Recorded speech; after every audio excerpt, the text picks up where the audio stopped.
Hey guys, Luke here from Men's Room Shockwave. We do shockwave therapy for erectile dysfunction in Surrey, just outside London in the UK. Today I'm going to talk a little bit about type 1 and type 2 diabetes and vascular erectile dysfunction. So when people say diabetes is highly correlated with erectile dysfunction, are they talking about type 1 diabetes? Are they talking about type 2? Is it either or? There's a difference in the two types of diabetes, of course, and understanding what the difference is vital to understanding if they're going to cause ED or not.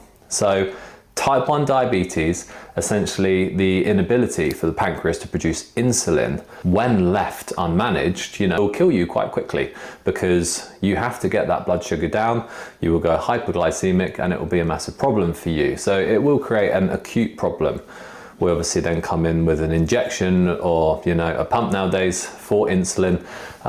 That will reduce that blood sugar level and then you can manage it like that. Type 2 diabetes, really different thing. So that is about your overproduction of insulin over a long period of time, meaning that your sensitivity to insulin is actually reduced. The sensitivity to insulin, meaning that the amount required to reduce the blood sugar is going up, okay? Because any hormone that you produce in excess in the body becomes basically less functional. You need more and more of it. So you're having to produce more insulin to be able to get the same benefit of reducing the blood sugar until you get to a point where you're producing a lot of insulin, you're struggling to get that blood sugar down, and then your fasting glucose levels are going to go up. And that's when you're left just with basically sugary blood running around the body.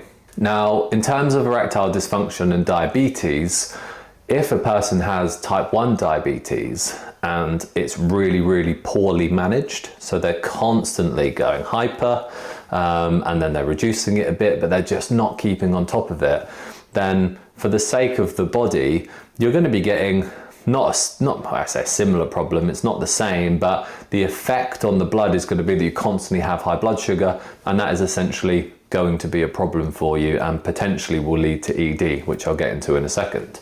Now, if you've got type 2, then by definition, you've had a period of time which you have not had well-managed blood sugar levels, because you can't get type 2 diabetes whilst always having well-managed blood sugar, whereas you can have type 1 and always have well-managed blood sugar. So actually, in my opinion, type 1 gives you more of an opportunity for health than type 2. Type 2 by definition means that there has been poor health, which has led to that problem. So in terms of erectile dysfunction, most diabetics will know that they get their eyes checked a lot and they get their feet checked a lot. That's because vessels get very small into these areas, blood vessels in particular. And if we think about what is happening with vascular erectile dysfunction, it is a case of blood vessels getting damaged by the blood going through with diabetes, because the blood is sugary and it's thick, it can't transport into those very narrow blood vessels. The same as in the eyes and the same as in the feet. So basically with type 2 diabetes, you are more likely to get erectile dysfunction of a vascular nature because you have essentially had a long period of time of having high blood sugar to be able to get type 2 diabetes. So your correlation with vascular erectile dysfunction is going to be much higher. If you're someone who has got type 1 diabetes, then it's all about how well it was managed. So if you've had a lifetime of well-managed type 1, you're not actually massively likely to get vascular ED compared to anyone else. If you've had a lifetime of really up and down blood sugar and poorly managed diabetes, then you do start to increase your likeliness of some vascular problems.